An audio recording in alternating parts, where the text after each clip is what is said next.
Tamil Nadu versus டெல்லின்றார். அப்போ அந்த ideological வார்ல fight பண்றது பிஜேபி எதிர்த்து யாருன்னா, நீங்க தொகுதி கொடுக்கலையா, குறைவா கொடுக்குறீங்களா, நாங்க சீட்டை இன்க்ரீஸ் பண்ணி கேட்கறது கிடையாது. நாங்க 8 எம்எல்ஏ நாங்க ஜெயிக்கணும், அவங்க சின்னத்தில் தான் நிக்கணும், அவங்க சொல்ற இடத்துல தான் நிக்கணும். பிஜேபியுடைய ஏம் என்னன்னா, ஒரு அங்கீகரிக்கப்பட்ட அரசியல் கட்சியா வளர்ந்திருக்கிறது அவங்க விரும்பல. அரசியல் படிப்போம், பேசுவோம், விவாதிப்போம். தமிழக தேர்தல் களத்தின் பல்வேறு கோணங்களை விரிவாக அலசுவோம். நம்ம சேனலுக்கு வரும் புதிய பார்வையாளர்கள் மறக்காம நம்ம சேனலை சப்ஸ்கிரைப் பண்ணி இணைந்திருங்கள்.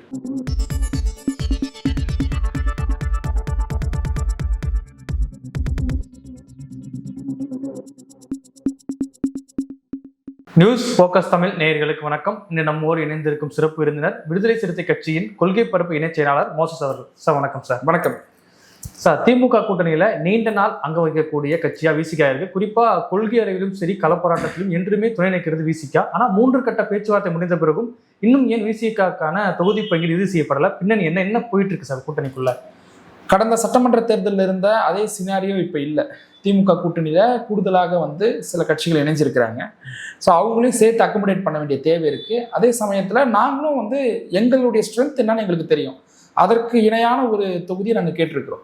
விடுதலை சிறுத்தைகள் கட்சி நாங்கள் திமுகவோட நாங்கள் கேட்குறோன்னா எங்களுக்கு அதுக்கான எல்லா உரிமையும் எங்களுக்கு இருக்குது. ஏன்னா திமுகவுடைய தலைவர் ஸ்டாலின் அவர்களே என்ன சொல்கிறாருன்னா, இது ஒரு ஐடியாலஜிக்கல் வார்ன்றார். தமிழ்நாடு வர்சஸ் டெல்லின்றார். அப்போ அந்த ஐடியாலஜிக்கல் வார்ல அதை கலைஞர் அவர்களால் மேஜர் ஜெனரல்னு அறிவிக்கப்பட்ட தலைவர் திருமா அவர்கள் கிரவுண்ட்ல அந்த ஐடியாலஜிக்கலாக ஃபைட் பண்றது பிஜேபி எதிர்த்து யாருன்னா, கம்பேரிட்டிவ்லி டிஎம்கே உடைய விசிக்காதான் நான் சொல்லுவேன். ஏன்னா நாங்கள் சனாதனம்ன்ற மேடையிலையும் பேசுகிறோம். அதை விட ஒரு படி மேலே போய் என்னன்னா, மனுஸ்மிருதி புத்தகத்தை தமிழில் அடிச்சுட்டு மக்கள்கிட்ட கொண்டு போய் விநியோகம் பண்ண கட்சி விடுதலை சிறுத்தைகள் கட்சி. அப்போது நாங்கள் ஃபீல்டில் பிஜேபியை ஆன்டி பிஜேபின்றத எல்லா விஷயங்களையும் நாங்கள் எதிர்த்து பேசுகிறோம், போராடுறோம் தொடர்ந்து. நீங்கள் ஒன்றும் இல்லை, எலெக்ஷன் ஆஸ்பெக்ட்லேயே திங்க் பண்ணி பாருங்க. தேர்தல் அடிப்படையில் இவிஎம்மாக இருக்கட்டும், ஓட் சோரியாக இருக்கட்டும், எஸ்ஐஆராக இருக்கட்டும், டீலிமிட்டேஷனாக இருக்கட்டும், எலெக்ஷன் கான்செப்ட்லேருந்து பர்ஸ்பெக்டிவ்லேருந்து பார்த்தா கூட இந்த எல்லா விஷயத்துக்காகவும் மக்கள்கிட்ட போயிட்டு போராடின ஒரு கட்சி, மக்களை அமைப்பாக திரட்டி நாங்கள் போராட்டம் நடத்திய ஒரே கட்சி விடுதலை சிறுத்தைகள் தான். நாங்கள் இவிஎம்க்கு எதிராக கிட்டத்தட்ட 2 முறை நாங்கள் போராடி இருக்கிறோம். நாங்கள் நாளைக்கே தமிழ்நாட்டில் ஆட்சி பிடிக்க போகிற கட்சி கிடையாது. டெல்லியில் நாங்கள் நாளைக்கே ஆட்சி பிடிக்க போகிற கட்சி கிடையாது. ஆனால் அந்த பொறுப்புணர்வு எங்களுக்கு இருக்குது. ஜனநாயகத்துடைய அடிப்படையே த்ரூ ஓட்டு மூலிமா கேண்டிடேட்ஸை தேர்ந்தெடுக்கணும். ஸோ அப்போ இவிஎம்ல இருக்கக்கூடிய அந்த குளறுபடிகளை மக்கள் மத்தியில் அம்பலப்படுத்தினதுடைய விளைவு தான் இன்னைக்கு பிஜேபி யோசிக்கிறான். இந்த இடத்துல தமிழ்நாட்டில் இவிஎம் நம்ம டேம்பர் பண்ணி நம்மளால் வெற்றி பெற்றால் பெரிய ஒரு சந்தேகம் மக்கள் மத்தியில் எழும்ன்ற அந்த விழிப்புணர்வை ஏற்படுத்துறது விடுதலை சிறுத்தைகள். ஸோ அதனால நாங்கள் அதிலிருந்து கேட்குறோம். ஐடியாலஜிக்கல் ஃப்ரெண்டாக நாங்கள் இந்த திமுகவுக்கு இருக்கிறோம். எல்லா இடங்களையுமே நாங்கள் கூட நின்று இருக்கிறோம். இந்த திமுக அலைன்ஸ்ன்றது உருவானதில் மிகப்பெரிய பங்கு எங்களுடைய தலைவருக்கு இருக்குது. அப்போது நாங்கள் அதிலிருந்து கேட்குறோம், எங்களை ப்ராப்பராக எங்களை வேல்யூ பண்ணுங்க, நாங்கள் எங்கள் கட்சிக்கான வேல்யூவேஷன் நீங்கள் ப்ராப்பராக கொடுக்கணும் அப்படின்றதுலேருந்து இது உரிமையாக தான் நாங்கள் கேட்குறோம். இப்போ திமுகவும் அதை பரிசீலனை பண்ணுவாங்க நாங்கள் நம்புகிறோம். இப்போ எல்லாரும் தேமுதிகவுக்கு சீட்டு கொடுக்குறாங்க அப்படின்னு அதை கம்பேர் பண்ணி விசிகாவை பேசுறாங்க. ஆனால் தேமுதிகவுக்கு இன்னும் தொகுதி கன்ஃபார்ம் ஆகலை. இல்லை, தேமுதிக உள்ள கொண்டு வந்தது மூலியமா தான் மற்ற கட்சிகளுக்கான சீட்லாம் குறைக்கப்படுதுன்னு சொல்லப்படுது. இல்லை, இப்போ ஒரு அடிஷ்னலாக ஒரு கட்சி உள்ள வருதுன்னா வின்னிங் ப்ராபபிலிட்டி எங்களுக்கு அதிகரிக்குது. இல்லை, வின்னிங் ஸ்ட்ரைக் ரேட் எங்களுக்கு அதிகரிக்குது. அந்த கட்சின்றது ஒரு கட்சி கிடையாது, அது ஒரு ஓட் பேங்க். இப்போ அவங்களுக்கு ஒரு குறிப்பிட்ட வாக்கு வங்கி இருக்குல்ல. இப்போ விடுதலை சிறுத்தைகள் கட்சி தேமுதிக வலுவாக இருக்கக்கூடிய இடத்துல நாங்கள் போட்டிட்டோம்னா, எங்களுக்கு ஒருவேளை அங்கே தொகுதி கட்சி போட்டிட்டோம்னா எங்கள் கேண்டிடேட்டுடைய வின்னிங் ப்ராபபிலிட்டி அதிகரிக்குது. இல்லை, அதனால நாங்கள் அதுக்குள்ளே போகலை. தேமுதிக உள்ளே கொண்டு வாங்க, இன்னும் பல கட்சிகள் கூட திமுக கூட்டணிக்குள்ளே வரட்டும், வெல்கம். ஆனால் நாங்கள் என்ன கேட்குறோன்னா, அதுக்கு திமுக அவங்களை அக்குமுடேட் பண்ணிக்கிட்டோம். ஆனால் நாங்கள் எங்களுக்கு உரிய அங்கீகாரத்தை கொடுங்க. ஏன்னா நாங்கள் ஒர்க் பண்ணியிருக்கிறோம், கிரவுண்டில் ஒர்க் பண்ணியிருக்கிறோம். அதன் அடிப்படையிலிருந்து நாங்கள் கேட்குறோம். விடுதலை சிறுத்தைகள் கட்சிக்குன்னு ஒரு கேரக்டர் இருக்குது. நாங்கள் என்றைக்குமே நாங்கள் இன்னொரு கட்சியை காட்டி எங்களுடைய பார்கெனிங் பவரை நாங்கள் இன்க்ரீஸ் பண்ணது கிடையாது. இன்னொன்று, நீங்கள் தொகுதி கொடுக்கலையா, குறைவாக கொடுக்குறீங்களா, எங்களுக்கு இங்கே விட அதை விட அதிக ஆஃபர் அங்கே இருக்குது, நாங்கள் அங்கே போயிடுவோம் அப்படின்ற ஒரு அரசியலை நாங்கள் என்றைக்குமே பண்ணது கிடையாது. தனித்து நின்று நாங்கள் ஒரு மிகப்பெரிய தமிழ்நாடு முழுவதும் ஒரு பெரிய ஸ்பாய்லராக மாறுவோம், பெரிய ஓட் பேங்கை நாங்கள் பிரிப்போம், உங்கள் வெற்றி வாய்ப்பை பல இடங்களை நாங்கள் தடுப்போம், இந்த மாதிரி விடுதலை சிறுத்தைகள் கட்சி சிந்திச்சது கிடையாது. நாங்கள் எங்களுக்கு கூட்டணி பேச்சுவார்த்தையில் இழுபறியாக இருந்தால் கூட எங்க கட்சியுடைய தொண்டர்கள் வந்து எல்லாருமே வந்து அதுல ஒரு கட்டுக்கோப்பா இருக்கு. 3 கட்ட பேச்சுவார்த்தை வந்து போயிருக்கு. இந்த 3 கட்ட பேச்சுவார்த்தையில என்ன பேசப்பட்டது, என்ன சொல்லப்பட்டது திமுக சைடுல இருந்து? இல்ல அதை வந்து நம்ம தலைவர் தான் ரிவீல் பண்ணணும். அதை வந்து நம்ம பொதுவெளியில பேச முடியாது. ஏன்னா அது கட்சிக்குள்ள பேசக்கூடிய ஒரு இன்டர்னல் டிஸ்கஷன். ஃபைனலாகி தலைவர் ஒரு நம்பர் சொல்லுவார், இத்தனை தொகுதிகள் எங்களுக்கு ஒதுக்கீடு செஞ்சிருக்கிறாங்க, எந்தெந்த தொகுதியை ஒதுக்கீடு செஞ்சிருக்கிறாங்க, நாங்கள் யார் யாரை கேண்டிடேட் போட போறோம், இது எல்லாமே தலைவர் சொல்லுவார். ஆனால் நாங்கள் டபுள் டிஜிட்ல வந்து எங்களுக்கு சீட்டு வேணுன்றது எங்கள் கட்சியுடைய விருப்பம். அது எங்களுக்கு வந்து நாங்கள் சீட்டை இன்க்ரீஸ் பண்ணி கேட்குறன்றது கிடையாது, நாங்கள் நியாயமான சீட்டை கேட்குறோம். விடுதலை சிறுத்தைகள் கட்சியுடைய தலைவர் வந்து எவ்வளோ இன்க்ளூசிவாக திங்க் பண்ணக்கூடிய லீடர்னு நீங்கள் பாருங்க. எங்களுக்கு சீட்டு கொடுக்கலன்னு நாங்கள் வெளியில் போயிடுவோம்னு நாங்கள் சொல்லலை. விஜய் வந்து வெளிப்படையாக ஒரு தலைவரை வந்து பெயர் சொல்லி கூட்டணிக்கு அழைச்சாருன்னா அது எங்களுடைய கட்சியை தான், விசிகாவை தான் அவர் கூப்பிட்டாரு. ஆனால் அங்கே கூப்பிடுறாங்க நாங்கள் அங்கே போயிடுவோம் அப்படின்லாம் நாங்கள் இவங்களை மிரட்டல. தலைவர் எவ்வளோ இன்க்ளூசிவாக திங்க் பண்ணுறாருன்னா இந்த கூட்டணியில் ஆல்ரெடி இருக்கக்கூடிய கட்சி கூட வெளியில் போயிடக்கூடாதுன்னு அவங்க திங்க் பண்ணல. சார், திமுக சைடில் என்ன சொல்லப்படுது அப்படின்னா நிறைய கட்சிகள் உள்ள வந்திருக்காங்க, இப்போ அவங்களுக்கும் சீட்டை வந்து ஒதுக்க வேண்டியது இருக்குது, இப்போ நாங்களும் சீட்டை குறைச்சிக்கிறோம் நீங்களும் சீட்டை குறைச்சின்னு சொல்லக்கூடிய வாதம் அப்படிங்கிறது 170 தொகுதியில் போட்டியிட்ட திமுக வந்து சீட்டை குறைக்கிறது பெரிய விஷயம் கிடையாது. ஆனால் 6 தொகுதியில் போட்டியிட்ட விசிகாவை சீட்டை குறைக்க சொல்றது சரியா இருக்குமா? இல்லை, இதில் இன்னொரு விஷயம் என்னன்னா விடுதலை சிறுத்தைகள் கட்சி கட்டாயம் இத்தனை தொகுதியில போட்டியிட வேண்டிய தேவை இருக்கு. இப்போ பிஜேபிக்கு வந்து திமுக ஆட்சியை அப்புறப்படுத்தணும், அவங்கள வந்து எலெக்ஷன்ல தோக்கடிக்கணும், அது அவங்களுடைய ஏம். ஆனா பிஜேபிக்கு ஐடியாலஜிக்கல் எதிரியா இருக்கக்கூடிய விடுதலை சிறுத்தைகள் கட்சி அவங்க எப்படி தோக்கடிக்கணும்னா கட்சியுடைய அங்கீகாரத்தை ரத்து பண்ணணும். அப்ப அதுக்கு என்ன வேலையை பார்க்கணும்? விடுதலை சிறுத்தைகள் கட்சி ரொம்ப குறைவான தொகுதியில போட்டியிட வைக்கணும். இப்போ இதுக்கான ஒரு எண்ணம் அங்க இருக்கு. எலெக்ஷன் கமிஷன் இப்போ யாருடைய கண்ட்ரோல் இருக்குன்றது எல்லாருக்கும் தெரியும். எலெக்ஷன் கமிஷனருடைய அப்பாயின்மெண்ட்ல இருந்து ஓட் சோரி பல விஷயங்களை நம்ம பார்த்தோம். விடுதலை சிறுத்தைகள் கட்சி ஒரு கட்சி எப்படிங்க தேர்தல் அங்கீகாரம் வாங்கும்? ஒரு கட்சி மொத்தமா வந்து 6% ஓட்டு வாங்கணும், பிளஸ் 2 தொகுதியில வந்து வெற்றி பெறணும். இது ஒரு மெத்தட்ல வந்து அந்த கட்சி தேர்தல் அங்கீகாரம் வாங்க முடியும். தமிழ்நாடு முழுவதும் 6% ஓட்டு 2 எம்எல்ஏ சீட்டை வெற்றி பெற்றால் அவங்க ஒரு கட்சி அங்கீகாரம் வாங்குவாங்க. நாடாளுமன்ற தேர்தலில் 6% ஓட்டு அதே வாங்கணும், ஒரு எம்பி சீட்டை ஜெயிக்கணும். இதன் அடிப்படையில் ஒரு கட்சி அங்கீகாரம் வாங்கும். இல்லையா 234 தொகுதி, 234 தொகுதியில வந்து மொத்தம் 3% நீங்க வின் பண்ணணும். அப்படி பார்த்தா 8 எம்எல்ஏ சீட்டை அந்த கட்சி வெற்றி பெற்றால் அந்த கட்சி வந்து மாநில கட்சியா அங்கீகாரம் வாங்கும். இல்லை அப்படின்னா 2 எம்பி, அதாவது மொத்த நாடாளுமன்ற தொகுதியில 3% வின் பண்ணணும். அப்படி பார்த்தா வந்து 2 எம்பி வின் பண்ணணும். அதன் அடிப்படையில தான் விடுதலை சிறுத்தைகள் கட்சி இப்போ நாங்கள் அங்கீகரிக்கப்பட்ட கட்சியா மாறி இருக்கிறோம். 4வது மெத்தட் மொத்தமா 8% ஓட்டு வாங்கணும் மொத்த பதிவாகிற வாக்குல. அப்ப விடுதலை சிறுத்தைகள் கட்சி கடந்த நாடாளுமன்ற தேர்தலில் மொத்த தொகுதியில அடிப்படையில் 3% வின் பண்ணணும் போது நாங்கள் 2 எம்பி சீட்டு வின் பண்ணது அடிப்படையில் நாங்கள் தேர்தல் அங்கீகாரம் வாங்கியிருக்கிறோம். இதை கண்டினியூ பண்ணணும். இப்போ வந்து அப்போ கண்டினியூ பண்ணணும்னா என்ன பண்ணணும்? அப்போ 4 சட்டசபை தேர்தலில் கிட்டத்தட்ட வந்து நாங்கள் 8 எம்எல்ஏ நாங்கள் ஜெயிக்கணும். இப்போ 8 எம்எல்ஏ நாங்கள் ஜெயிக்கணும்னா 234 தொகுதியில் 3%, 8 எம்எல்ஏ நாங்கள் வெற்றி பெற்றாதான் இதை அடுத்தடுத்து நாங்கள் வந்து தக்க வச்சுக்க முடியும். அப்போ 8 இடத்துல நாங்கள் ஜெயிக்கணும்னா குறைஞ்சது நாங்கள் 12 இடத்துல வேணா போட்டி போடணும்.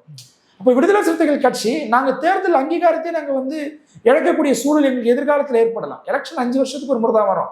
அந்த வாய்ப்பை பயன்படுத்தி தான் நாங்கள் தேர்தல் அங்கீகாரத்தை தொடர்ந்து தக்க வச்சுக்க முடியும். இப்போ அடுத்த நாடாளுமன்ற தேர்தல் வரைக்கும் எங்களுக்கு பிரச்சனை இல்லை. அடுத்த நாடாளுமன்ற தேர்தலில் ஒருவேளை நாங்கள் 2 தொகுதிக்கும் குறைவாக நாங்கள் வெற்றி பெற்றோம்னா எங்களுக்கு தேர்தல் அங்கீகாரமே ரத்தாகக்கூடிய வாய்ப்பு இருக்கு. அப்போ இந்த சட்டமன்ற தேர்தலில் நாங்கள் ஒருவேளை எங்களோட கட்சி எம்எல்ஏக்கள் 8 பேர் இருக்கிறாங்க, 9 பேர் இருக்கிறாங்கன்னா எங்களுக்கு அந்த ரிஸ்க் அப்போ இருக்காது. ஸோ இந்த பர்ஸ்பெக்டிவ்ல இருந்தும் நாங்கள் வந்து தேர்தலில் வெற்றி பெற வேண்டிய கட்டாயம் எங்களுக்கு இருக்கு. அப்போ பிஜேபியுடைய ஏம் என்னன்னா இங்க வந்து விசிகாவை வந்து டைலூட் பண்ணணும். விடுதலை சிறுத்தைகள் கட்சி இவ்வளவு தொகுதிகளில் போட்டிட்டு பிஜேபியை விரும்பல. இல்லை சார், பிஜேபியை வந்து தோற்கடிக்கணும் அப்படின்னா விசிகா ரோல் மிக முக்கியம்னு சொல்றீங்க. இதை வந்து திமுக உணராம இருக்காங்க. அவங்களுக்கு அதான் எங்க தலைவர் 8 முறை நீங்க போய் சந்திச்சு 3 முறை போய் சந்திச்சும் வந்து இன்னும் முடிவு எட்டப்படலைன்னு சொல்றீங்கல்ல. எங்களால எந்த எக்ஸ்ட்ரீமுக்கு புரிய வைக்க முடியுமோ அந்த எக்ஸ்ட்ரீமுக்கு எங்க தலைவர் புரிய வச்சிருக்கிறார், பேசியிருக்கிறார். இப்ப இதனால நாங்க வெளியில வந்து திமுக கூட்டணிக்கு எதிராக பேசுவோமா அப்படின்லாம் கிடையாது. எங்க தலைவர் தெளிவான ஒரு நிலைப்பாட்டில் இருக்கிறார். இங்க தமிழ்நாட்டுல நம்ம திமுக கூட்டணியில் தான் தொடர போறோன்றதை உறுதிப்படுத்திட்டார். இருந்தாலும் இது ஒரு உரிமை குரல், இது கழக குரல் கிடையாது. நாங்க வந்து நீங்க 5000 ரூபாய் வந்து எல்லா மக்களுக்கு கொடுத்துறதுனால நீங்க வெற்றி பெற்று நம்புவது என்பது மூட நம்பிக்கைன்னு சொல்லிட்டு காங்கிரஸ்ல ஒருத்தர் பேசினார் பாருங்க, அந்த மாதிரி நாங்க பேசல. அப்போ நாங்க என்ன சொல்றோம், கட்சியுடைய கூட்டணி நலன் முக்கியம், எங்க கட்சி நலன் முக்கியம், அதை விட ரொம்ப முக்கியமானது மக்கள் நலன். இப்போ பிஜேபி இந்த இடத்துல வந்து ஒரு பெரிய ஒரு ஃபோர்ஸா உருவாகக்கூடாது அப்படின்னா இங்க திராவிட அரசியல பேசக்கூடிய ஒரு கட்சி அதிகாரத்தில் இருக்கணும். அப்போ அதே கோஃப்ரெண்டா இருக்கக்கூடிய விசிகேவையும் கம்யூனிஸ்ட் கட்சிகளுக்கும் உரிய வேல்யூவேஷன் கொடுங்க, எங்களை ப்ராப்பரா அக்கமடேட் பண்ணுங்க அப்படின்றது தான் எங்களுடைய எதிர்பார்ப்பு. அதை தான் நாங்கள் தொடர்ந்து முன் வச்சுட்டு இருக்கோம். இது இன்னும் 2 நாள்ல இதற்கான முடிவு எட்டப்பட்டு. நமக்கான கேள்வி என்ன அப்படின்னா, இப்ப நிறைய கட்சிகள் உள்ள வந்திருக்காங்க, அவங்க சீட்டை வந்து ஒதுக்கணும்னு சொல்ல திமுக நீண்ட காலமா அவங்க கூட பயணிக்கக்கூடிய விசிகாவுக்கோ சிபிஎம்முக்கோ இந்த கட்சிகளுக்கு தானே கூடுதல் முக்கியத்துவம் கொடுத்து அதிக சீட்டை ஒதுக்கணும். இவங்களை குறைக்க சொல்றது அப்படிங்கிறது புதுசா வந்து சேர்த்துக்கலாம், ஆனா இவங்க முக்கியமானவங்க இல்லையா? ஆமா, அதை நாங்களும் பேசுறோம். அது அந்த வருத்தம் எங்களுக்கு இருக்கு, இல்லாமல் இல்லை. நாங்க வந்து திமுக வந்து எதிர்கட்சியா இருக்கிறதுல இருந்து அவங்களோட பயணிச்சுட்டு இருக்கோம். இப்போ அவங்க ஆளுங்கட்சியா இருக்கிறாங்க, அடுத்து அவங்க ஆட்சி தான் அமைய போகுது. நாங்கள் அவங்க எதிர்கட்சியா இருக்கிறதுல இருந்து நாங்கள் அவங்களோட தொடர்ந்து பயணம் செஞ்சுட்டு இருக்கிறோம். எல்லா போராட்டங்கள்லயும் ஒன்றா நின்று அவங்களோட வந்து அந்த பிளேஸ் ஷேர் பண்ணியிருக்கிறோம். ஸோ அதனால நாங்கள் அதை கேட்குறோம், பார்ப்போம், வெயிட் பண்ணி பார்ப்போம். இன்னும் ஃபைனல் ஆகலை. இன்னும் தேமுதிகக்கு எத்தனை தொகுதி நாங்கள் இன்னும் ஒதுக்கல, எங்களுக்கு இன்னும் எத்தனை தொகுதி இன்னும் ஃபைனல் ஆகாமல் இருக்கு, பார்ப்போம். நாங்கள் இரட்டை இலக்கில் கேட்டிருக்கிறோம், கிடைக்கணும்னு நம்புறோம். இப்போ கூடுதலாக வந்து விசிக சைட்லேருந்து ராஜ்யசபா சீட்டு வரைக்கும் டிமாண்ட் பண்ணப்படுதா, சொல்லப்படுது, அப்படி கேட்கப்பட்டிருக்கா? தலைவர் தாங்க சொல்லணும். அது நம்ம பப்ளிக்ல தலைவர் சொல்லாத ஒரு விஷயத்த நாங்கள் சொல்லக்கூடாது யூகத்தில், அது சரியா வராது. இது எல்லாமே வந்து ஒரு இன்டர்னல் டிஸ்கஷன். ஸோ அதனால அதை தலைவர் தான் வெளியே சொல்வார். அதை நம்ம இப்போ வரைக்கும் தலைவர் சொல்லலை, அதனால நாங்களும் அதை வெளியில சொல்ல வேண்டிய அவசியம் எங்களுக்கு இல்லை. தவாகாவுடைய தலைவரான வேல்முருகன் அவர் வந்து கூட்டணி விட்டு வெளியே போயிருக்காரு. வெளியே போய் என்ன கருத்தை பதிவு பண்ணுறாரு அப்படின்னா, அதிகாரிகளுடைய பேச்சை கேட்டுக்கிட்டு வந்து திமுக வந்து செயல்படுறதாகவும் அதன் சாக்க வச்சுக்கிட்டு தான் வேல்முருகன் வெளியே போயிருக்காரு. அப்படிதான் செயல்படுதா திமுக? இல்லை, அவர் ஒரு 2 வாரத்துக்கு முன்னாடி வந்து சட்டசபை கூட்டத்துடைய கடைசி நாளில் பேசும்பொழுது ப்ரெஸ்ஸை சந்திச்சு பேசினார் அண்ணன் வேல்முருகன் அவர்கள். அவர்களுக்கு வந்து ரொம்ப குறைவான தொகுதி கொடுத்ததுல எங்களுக்கு வருத்தம் இருக்கு. அவங்களும் வந்து எல்லா தமிழர்கள் வாழ்வுரிமை சம்பந்தப்பட்ட எல்லா பிரச்சனையும் மக்களோட நின்று போராடி இருக்கிறாங்க. அவங்கள வந்து இன்னும் அக்கமடேட் பண்ணியிருக்கணும், அவரும் உள்ள இருந்து ஃபைட் பண்ணியிருக்கணுன்றது எங்களோட விருப்பம். அவர் மேலே நம்மளுக்கு மதிப்பு மரியாதை அதிகமாக இருக்கு, அது வேற. ஆனால் அவர் ஒரு 2 வாரத்துக்கு முன்னாடி சட்டசபையுடைய இறுதி நாளில் வந்து ப்ரெஸ்ஸை சந்திச்சு பேசும்போது என்ன சொன்னார், தமிழ்நாடு அரசு ரொம்ப சிறப்பாக செயல்பட்டுச்சு, நான் வந்து திமுகவுடைய எம்எல்ஏ தான், ஆனால் நான் சட்டசபைக்குள்ள ஒரு எதிர்கட்சியை போல நான் செயல்பட்டேன். அப்படி இருந்து கூட எந்த இடத்துலையுமே வந்து முதலமைச்சரோ துணை முதலமைச்சரோ வந்து முகசுழிக்கல என்னை பார்த்து. ஸோ அதனால வந்து இங்க இருக்கக்கூடிய அமைச்சர்கள் பேர் சொல்லியே சொன்னார், அவர் பலர் வந்து சிறப்பாக பணியாற்றி இருக்கிறாங்க, ஒரு சிறப்பான ஆட்சியை இந்த அரசு கொடுத்துருக்குதுன்னு சொன்னார். இப்போ வந்து அவர் வந்து சில டிமாண்டை வச்சு முன் வச்சதாகவும் அது அங்கே நிராகரிக்கப்பட்டதாகவும் அது சொல்றாரு. அது அவங்க 2 பேருக்குள்ள நடந்த இஷ்யூ, அது நம்ம கருத்து சொல்ல முடியாது. ஆனா அவர் உள்ள இருந்து ஃபைட் பண்ணிருக்கணும்னு நான் சொல்றேன். இல்லை சார், தாவாக்கா வந்து 10 கோரிக்கை முன் வச்ச மாதிரி விசிகா சைடு கோரிக்கை வந்து திமுக சைடு முன் வைக்கப்பட்டதா? நாங்கள் சீட்டும் கேட்டிருக்கிறோம், தலைவர் அதற்கான கோரிக்கையை முன் வச்சிருக்கிறாரு. அது எல்லாமே வந்து தலைவர் அறிவிப்பார். தலைவர் சொல்லாத ஒரு விஷயத்த, தலைவர் பேசாத ஒரு சப்ஜெக்ட், ஒரு பாயிண்ட்டை நாங்கள் வந்து பேசினா அது அமைப்புக்குள்ள வந்து ஒரு சலசலப்பை ஏற்படுத்தும். ஃபேஸ்புக் லைவ் வீடியோ வந்து திருமாவளவன் போட்டிருந்தாரு. குறிப்பாக அவர் என்ன சொன்னார் அப்படின்னா, நம்ம எந்த வகையிலும் வந்து வலிமை பெற்று விடக்கூடாதுன்னு நினைக்கக்கூடிய ஆட்களோட எண்ணிக்கை வந்து அதிகம் சொல்லியிருந்தார். எதை மீன் பண்ணி அவருக்கு போட்டிருந்தாரு? பாஜகவை மீன் பண்ணி பேசுறாரு, பாட்டாளி மக்கள் கட்சியை மீன் பண்ணி பேசுறாரு. இங்க இருக்கக்கூடிய வந்து ஒரு சில தலித் ஆக்டிவிஸ்ட்னு தன்னை சொல்லிக்கக்கூடியவங்க ஆர்எஸ்எஸ் போர்விலையும் பிஜேபிக்கு வந்து விலை போனவங்களை மனசுல வச்சு அதை பேசுறாரு. ஏன்னா எங்க தலைவர் ஏதாவது ஒரு முக்கியமான டிசிஷன் எடுக்கிறாருன்னா முதல்ல அவர் வந்து கேடர்ஸை தயார்படுத்துவார், அவங்க கிட்ட உரையாடுவார், அவங்க கிட்ட பேசுவார். அதன் அப்புறமா தான் வந்து அவர் முக்கியமான ஒரு முடிவை நோக்கி நகர்வார். ஏன் அப்படின்னா சிலர் இன்ஃப்ளூயன்ஸ் பண்ணுவாங்க உள்ள வந்து, அதாவது எங்கள் மேல வந்து விடுதலை சிறுத்தைகள் கட்சி வலிமை பெறணும்னு சொல்லிட்டு எங்களுடைய உரிமை குரலா பேசக்கூடியவங்களை நாங்க மதிக்கிறோம், அவங்க எங்களுக்கு பண்ணக்கூடிய அட்வைஸை நாங்க ஏத்துக்கிறோம், அது வேற. ஆனா சிலர் வந்து காழ்ப்புணர்ச்சியில எங்க மேல வந்து வன்மத்தின் அடிப்படையில் எங்களை பேசக்கூடியவங்களை நாங்க இக்னோர் பண்றோம். ஏன்னா அவங்க என்னைக்குமே விடுதலை சிறுத்தைகளுடைய வளர்ச்சியில் அவங்க கவனம் செலுத்தியது கிடையாது. அவங்க விசிகா வந்து ஒரு அங்கீகரிக்கப்பட்ட ஒரு அரசியல் கட்சியா, பதிவு செய்யப்பட்ட கட்சியா இருந்து ஒரு அங்கீகரிக்கப்பட்ட அரசியல் கட்சியா வளர்ந்திருக்கிறத அவங்க விரும்பல. அதனால வந்து அவங்க வந்து எங்க மேல சிலர் வன்மத்தை கொட்டுவாங்க, எங்க கட்சி தொண்டர்கள்கிட்ட வந்து மூளை செலவு செய்வாங்க. நீங்க வந்து டிஎம்கே ஓட்டு போடாதீங்க, டிஎம்கே அலையன்ஸ்க்கு ஓட்டு போடாதீங்க, பாத்தீங்களா உங்களுக்கு சரியான ஒரு தொகுதி கொடுக்கல அப்படின்னு அவங்க சொல்லுவாங்க. எங்க தலைவர் அதான் ரொம்ப ரொம்ப அழகான ஒரு வார்த்தையை பயன்படுத்தினார். எங்களுடைய வலிமை என்னன்னு எங்களுக்கு தெரியும், எங்களுக்கு உழைப்புக்கான ஒரு பலனை நாங்கள் எப்பொழுது நுகர வேண்டும் என்பதும் எங்களுக்கு தெரியும்னு எங்கள் தலைவர் சொல்லியிருந்தார். ஸோ அவருக்கு எல்லா விஷயங்களும் தெரியுங்க. அவர் விடுதலை சிறுத்தைகள் கட்சியை உருவாக்குனவர், விடுதலை சிறுத்தைகள் கட்சியை வளர்த்தெடுத்தவர், விசிகாவை அங்கீகாரம் வாங்கி கொடுத்தவர். இப்போ அவரால் தான் 4 பேர் வந்து இன்னைக்கு சட்டமன்றத்துக்குள்ளும் 2 பேர் நாடாளுமன்றத்துக்குள்ளும் போயிருக்கிறோம். இப்போ அவருக்கு தெரியும் இந்த கட்சிக்கு எந்த முடிவு வந்து சரியானதா இருக்கும் அப்படின்றது அவருக்கு தெரியும். அதனால் நாங்கள் அவரை நம்புகிறோம். அவருக்கு வந்து அரசியல் பாடம் எடுக்கக்கூடிய அளவுக்கு இன்னும் யாரும் வந்து அந்த அளவுக்கு வளரல, வெளியிலிருந்து நான் சொல்கிறேன். ஸோ அப்போ எங்கள் மேலே வந்து ஒரு கன்ஸ்ட்ரக்டிவாக சிலர் எங்களுடைய குரலாக பேசுகிறாங்க, விடுதலை சிறுத்தைகள் கட்சிக்கு அதிக தொகுதிகள் கொடுக்கணும்னு பேசக்கூடியவங்களை நாங்கள் மதிக்கிறோம், அது வேற. அவங்க எப்பவுமே எங்களோட கூட நிற்கக்கூடியவர்கள். விடுதலை சிறுத்தைகள் கட்சி மேலே எப்போலாம் விமர்சனம் வருதோ அப்போலாம் எங்க கூட நிற்கக்கூடியவர்கள். அவங்களுடைய வாய்ஸை நாங்கள் வேல்யூ பண்ணுறோம், அது வேற விஷயம். ஆனா சில காழ்ப்புணர்ச்சி இதுதான் சாக்குன்னு சொல்லி பேசக்கூடியவங்களோட நாங்க இக்னோர் பண்றோம். ஓகே சார், நீண்ட நாள் வந்து இப்போ தொழில் திருமாவளவன் மீது வைக்கக்கூடிய விமர்சனம் என்ன அப்படின்னா, எதற்காக ஒரு கட்சியோட தலைவராக இருக்கக்கூடிய திருமாவளவன் அவர்கள் மீண்டும் மீண்டும் 4 சீட்டு 5 சீட்டு குறைந்தபட்ச சீட்டுக்கு ஏன் வந்து அறிவாலய வாசல்ல காத்திருக்குன்னு சொல்லி தொடர்ச்சியாக விமர்சனம் வைக்கப்படுது. அதுக்கான பதில் என்ன சார்? அதாவது விடுதலை சிறுத்தைகள் கட்சி ஒருவேளை திமுக கூட்டணியில கடந்த தேர்தலில் அலையன்ஸ்ல இல்ல, கூட்டணியில் இல்லை அப்படின்னா இன்னைக்கு என்னெல்லாம் அரசு கொண்டு வந்த விஷயங்களை பறி போயிருக்கு தெரியுமா? இன்னைக்கு வந்து தலித் தொழில் முன்னோடிகள் திட்டம் அப்படின்னு சொல்லிட்டு ஒரு திட்டம் கொண்டு வந்தாங்க. இந்த திட்டம் வந்து தெலுங்கானால தலித் பந்துன்னு ஒரு திட்டம் இருந்துச்சு. அந்த திட்டத்தை நாங்கள் ஆய்வு செஞ்சு நாங்கள் கொடுத்த ரிப்போர்ட்டின் அடிப்படையில் கொண்டு வரப்பட்ட ஒரு திட்டம் தலித் தொழில் முன்னோடிகள் திட்டம். இங்கே தமிழ்நாட்டில் இருக்கக்கூடிய ஆதி திராவிடர் பள்ளிகள் கிட்டத்தட்ட 100க்கும் மேற்பட்ட ஆதி திராவிடர் பள்ளிகள் ஸ்மார்ட் ஸ்கூல்ஸாக நாங்கள் மாற்றிருக்கோம். அயலக அம்பேத்கர் உயர்கல்வி திட்டம் இருக்குல்ல, அந்த திட்டத்தில் வந்து கடந்த ஆட்சி காலகட்டத்தில் மொத்தமாக ஒரு 9 பேர் கூட பெனிஃபிட் அடையல. அப்போது அந்த திட்டத்தில் ஏன் பெனிஃபிட் அடைய முடியலன்னா அதில் இருக்கக்கூடிய அந்த கிரைட்டீரியா ரொம்ப ரிஜிடாக இருக்குது. ஸோ அதில் சில ரிலாக்ஸேஷனை விடுதலை சிறுத்தைகள் கட்சியுடைய ப்ரொபோசல்லேருந்து நாங்கள் கொண்டு வந்தோம். அதன் அடிப்படையில் இன்னைக்கு கிட்டத்தட்ட 200க்கும் மேற்பட்ட தலித் மாணவர்கள் ஆக்ஸ்போர்ட்லையும் பெல் யூனிவர்சிட்டிலையும் உலகத்தில் இருக்கிற 500 டாப் யூனிவர்சிட்டிஸில் போய் படிக்கிறாங்க. அப்போ அந்த ரிலாக்ஸேஷனை கொண்டு வந்தது யார்? விடுதலை சிறுத்தைகள் கட்சி. நாங்கள் தான் கொண்டு வந்தோம். பல விஷயங்கள் நான் கொண்டு வந்திருக்கேன். இப்போ SC/ST சப்ளான், அப்போ அதை ப்ராப்பராக பயன்படுத்தணுன்ற Tamil Nadu development action plan 2024 act. அப்போ SC/ST சப்ளானுக்கு அந்த பாப்புலேஷனுக்கு இணையான ஒரு அமௌண்ட்டை நீங்கள் ஒதுக்கணும். அந்த அமௌண்ட்டை அந்த வருஷமே ஸ்பெண்ட் பண்ணணும். அது கேரி ஃபார்வர்ட் ஆகக்கூடாது அப்படின்றத நாங்கள் கொண்டு வந்திருந்தோம். இப்படி எண்ணற்ற விஷயங்கள் எங்களால் வந்து சொல்லிக்கிட்டே போக முடியும். இப்போ இவ்வளோ விஷயங்கள் நாங்கள் திமுக கூட்டணியில் இருந்து நாங்கள் செஞ்சுருக்கிறோம். சும்மா இன்னும் நாங்கள் வந்து கூட்டணியில் இல்லை. திமுகவை எதிர்த்து பல ஆர்ப்பாட்டங்கள் போராட்டங்கள் விடுதலை சிறுத்தைகள் கட்சி நாங்கள் நடத்தியிருக்கிறோம். சாம்சங் போராட்டத்திலிருந்து தூய்மை பணியாளர் பிரச்சனை, பல விஷயங்களை எங்களால் சொல்ல முடியும். அப்போது இவங்களுக்குலாம் என்னென்னா இந்த மாதிரி வந்து எங்களை திமுகவுடைய வந்து விடுதலை சிறுத்தைகள் கட்சி திமுகவுடைய வந்து அடிமையாக இருக்குன்னு விமர்சிக்கக்கூடியவங்க, தமிழ்நாட்டில் விடுதலை சிறுத்தைகள் கட்சி மட்டும்தான் அம்பேத்கர் மூமெண்ட்டா? எத்தனை தலித் மூமெண்ட் இருக்கு? இப்போ இங்கே வந்து திமுக கூட்டணியில் விசிகா இருக்கிறது போல பாஜக கூட்டணிலையோ இல்லை அதிமுக கூட்டணிலையோ அங்கேயே சில அம்பேத்கர் மூமெண்ட் இருக்கிறாங்களா இல்லையா? அவங்கள முதல்ல வந்து அவங்க விரும்பின தொகுதியில் போட்டிடுறதுக்கு அவங்க அலோவ் பண்ணுறாங்களா? அவங்க கேட்ட எண்ணிக்கையை கொடுக்குறாங்களா? எண்ணிக்கையில் இல்லை, ஒரு சீட்டு தான் கொடுப்பாங்க. அவங்க சின்னத்தில் தான் நிற்கணும், அவங்க சொல்கிற இடத்துல தான் நிற்கணும். அவங்க எந்த இடத்துலையுமே அந்த கூட்டணி தலைமை எதிர்த்து ஒரு சின்ன ஒரு கண்டன அறிக்கை கூட கொடுக்க மாட்டாங்க. இப்போ திமுக கூட சின்ன சின்ன கட்சிகளை வந்து உதயசூரியன் சேர்த்து தான் நிற்க சொல்லி இப்போ வற்புறுத்தலும் செய்தி வந்துட்டு இருக்கு. அதாவது சின்ன ஓட் பேங்க் இருக்கக்கூடிய ஒரு கட்சிக்கு வந்து அவங்களுடைய வெற்றி வாய்ப்பு பாதிக்கக்கூடாதுன்றதுனால எங்க சிம்பிள்ல நில்லுங்கன்னு சொல்றது வேற. விசிகா மேல வந்து ஒரு தலித் மூவ்மெண்ட்டை நீங்க இப்படி பண்றீங்கன்னு சொல்லிட்டு வந்து ஆதங்கப்பட்டு பேசுறவங்க மற்ற தலித் மூவ்மெண்ட் மேல ஏன் நீங்க வந்து பேச மாட்டேன்றீங்கன்னு நான் கேட்கிறேன். மற்ற கட்சிக்காகவும் நீங்க பேசுங்க. அப்ப அந்த கட்சிக்கும் தனி தொகுதியில ஏன் கொடுக்குறீங்க? பொது தொகுதியை கொடுங்க. அந்த கட்சிக்கு 2 சீட்டு கொடுங்க, 10 சீட்டு கொடுங்கன்னு பேசுங்க. ஏன் பேச மாட்டேன்றீங்க? அப்போ இவங்க எங்க மேல இருக்கிற வன்மத்துல வர பேச்சு இதெல்லாம்.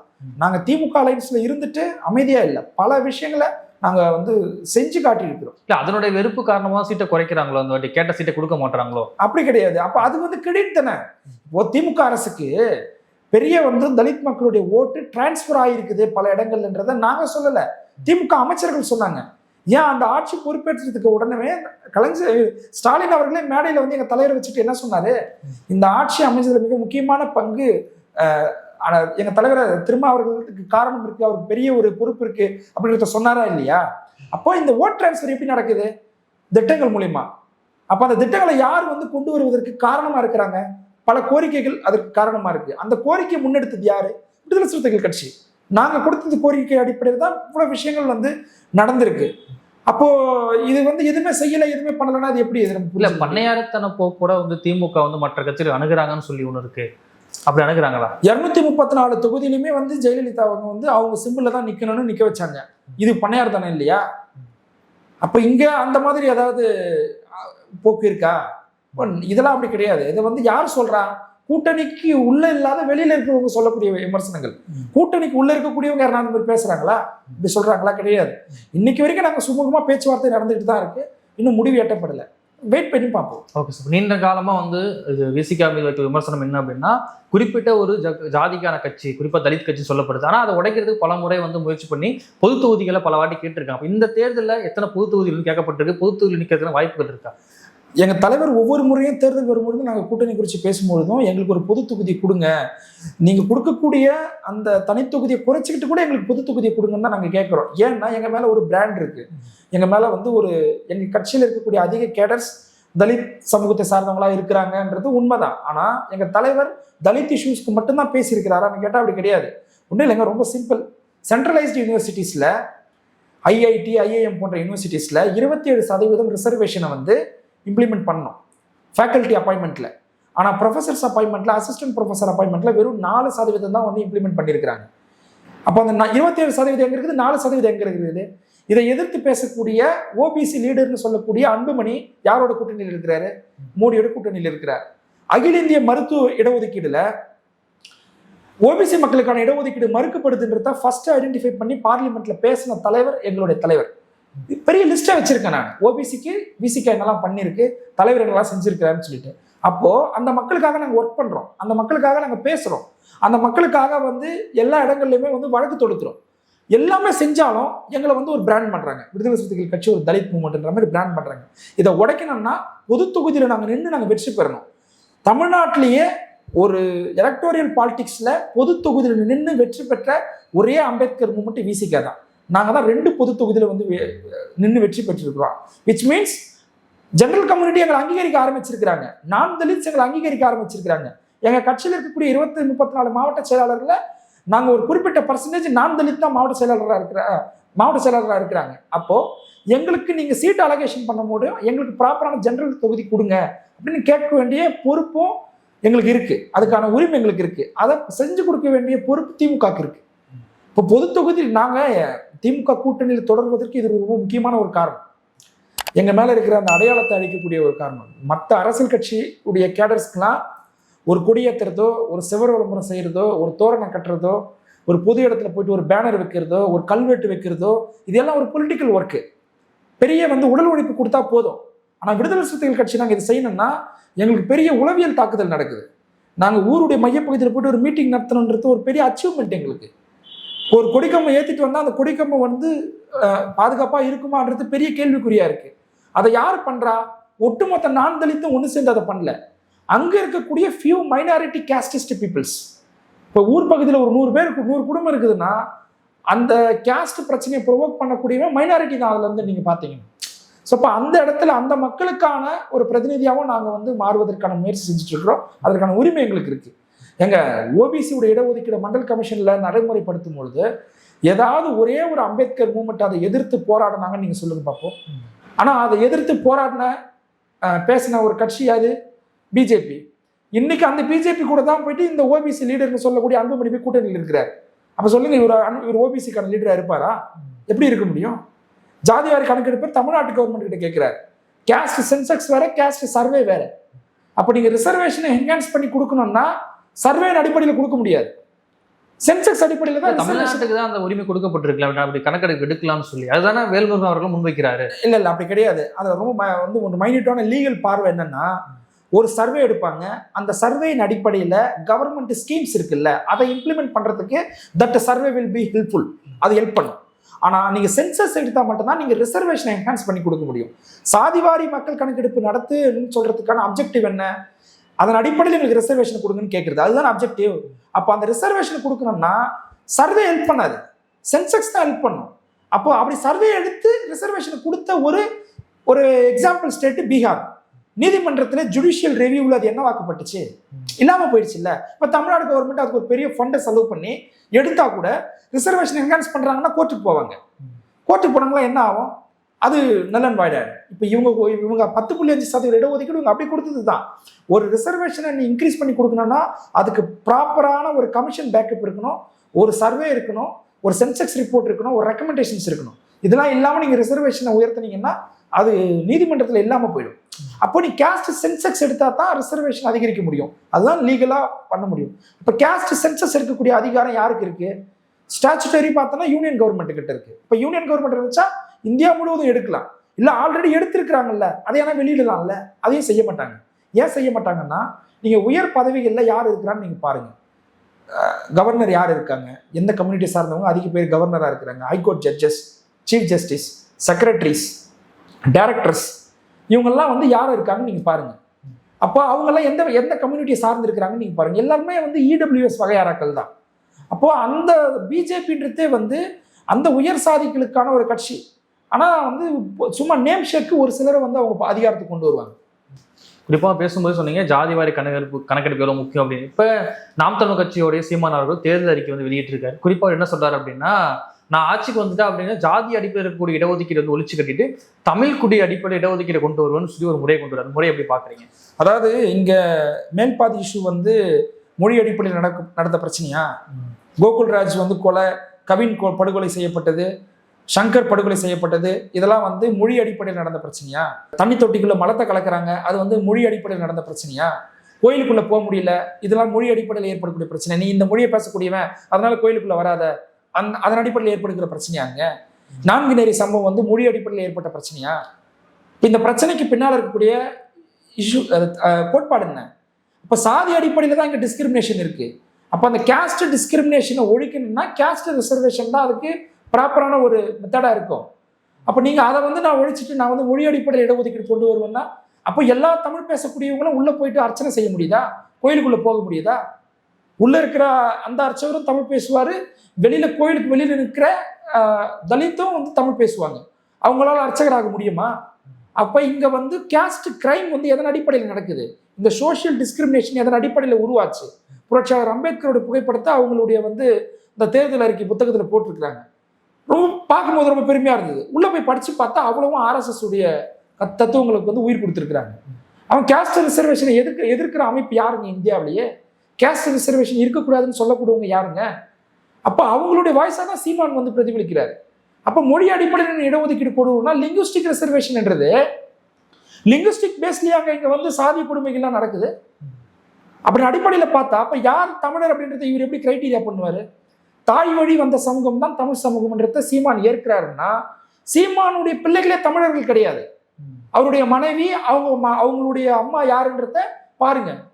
இப்போ தெலுங்கு வழி வந்தவங்க. அப்போ தாய் வழி வந்த சமூகம்னா சீமானுடைய பசங்க தமிழர்கள் கிடையாது. அப்போ அவங்களுக்கு இடஒதுக்கீடு கொடுக்க மாட்டீங்களா நீங்க? இதெல்லாம் வந்து டைவர்டிவ் பாலிடிக்ஸ்.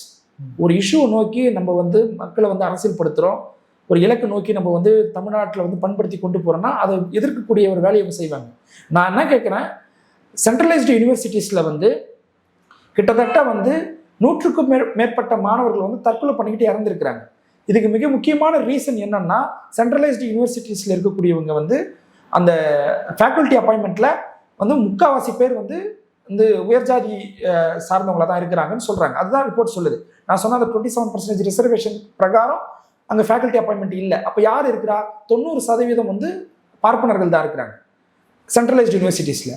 அப்போ அவங்களும் தமிழ் பேசக்கூடியவங்க, இங்கே இருக்கக்கூடிய ஓபிசியும் தமிழ் பேசக்கூடியவங்க, எஸ்சி/எஸ்டியும் தமிழ் பேசக்கூடியவங்க தான். இப்போ எதன் அடிப்படையில் நீ இந்த இந்த டிஸ்கிரிமினேஷன் நீ வந்து சரி பண்ணுவ? இது எப்படி நீ சரி பண்ணி மொழி அடிப்படையில் ரிசர்வேஷன் கொண்டு வந்து அதை சரி பண்ணிட முடியுமா? அப்போ இதெல்லாம் வந்து சுத்த முட்டாள்தனமான ஒரு பேச்சு. அதில் இன்னொன்று கூட இருக்குது. தமிழ்நாட்டில் இருக்கிற ரயில்வே துறையெல்லாம் வந்து நான் கண்ட்ரோல் எடுத்துருவேன் அப்படின்றாரு.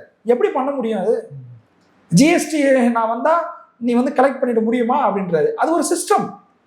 நீங்கள் கலெக்ட் பண்ணுறதுனால இல்லை, பணம் அப்படி போயிட்டு தான் இங்கே வரும். அது ஒரு சிஸ்டமேட்டிக் ப்ராசஸ். இப்போ இது எல்லாமே வந்து திசை திருப்பக்கூடிய அரசியல். நீட் எப்படி ஒழிப்பேன்னா எல்லா மருத்துவக் கல்லூரியும் நான் பூட்டிட்டு சாவியை கொண்டு வந்து தலைமாட்டில் வச்சு தூங்கிடுவேன். மோடி ஃபோன் பண்ணாருன்னா ஃபோனை சுவிட்ச் ஆஃப் பண்ணிடுவேன். இதெல்லாம் தீர்வா? இதெல்லாம் சினிமாட்டிக்காக பேசக்கூடிய விஷயங்கள். இப்போ சீமான் வந்து வழக்கம் போல அவர் ஒரு திருப்புவாத அரசியலை தொடர்ந்து செஞ்சுட்டு இருக்கிறாரு. ஒரு பெரிய கூட்டத்தை தவறாக வழிநடத்துறாரு. அது ஒரு கட்டத்தில் அவங்க தெளிஞ்சு வர்றதுக்கு அப்படி வந்துடுறாங்க. அதான் சீமான் கட்சியில் போய் சேர்றவங்க ஒரு குறிப்பிட்ட இயர் தான் அவர் கூட டிராவல் பண்ணுறாங்க. அதுக்கப்புறம் அவர் யாருன்றது தெரியறதுக்கு அப்புறம் வெளியே வந்துடுறாங்க. ஓகே சார், இவ்வளோ நேரம் நிகழ்வில் கலந்து கொண்டு பல்வேறு கருத்துக்களை பயணமாக நன்றி சார். நன்றி.